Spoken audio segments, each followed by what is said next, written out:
আসসালামু আলাইকুম বন্ধুরা, সবাই কেমন আছেন? আশা করি সবাই ভালো আছেন। এইটা হচ্ছে মালয়েশিয়া। আমি বসে আছি হচ্ছে মালয়েশিয়ার এই সীমানায়। আর এই যে মাঝখানে যে দেখতেছেন একটা বড় সাগর, এই সাগরের পাশে ওই যে বড় বড় খাম্বা দেখা যায় খাড়া রয়েছে, এগুলো হচ্ছে সিঙ্গাপুর। ঠিক আছে, মাঝখানে এই ছোট্ট একটা সাগর, সাগরের বাড়ি সিঙ্গাপুর। ওই যে দেখেন সিঙ্গাপুর কত কাছে দেখা যায়, সুইমিং পুল আরও কাছে দেখা যাবে, দেখেন এই কত কাছে দেখা যায়। ওই যে বিল্ডিংগুলো ওই দেখেন এই কত কাছে, আরও কাছে দেখা যায়, একদম কিনারে চলে আসে।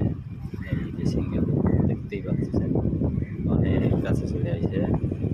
এই দেখেন দূরে দিলে কত দূরে যায়, এই দূরে চলে দিতেছে, এই যাচ্ছে। এই দেখেন এই বিল্ডিংগুলো কত কাছে চলে আসা হয়েছে, সিঙ্গাপুরের বিল্ডিং। এই সাগরের উপরে, আর এই বাইরে এখানটা মাছ ধরতেছে। আর এই স্কুলের ছাত্রীরা এই বাচ্চাদেরকে ঘুরতে দেখতে পাচ্ছেন।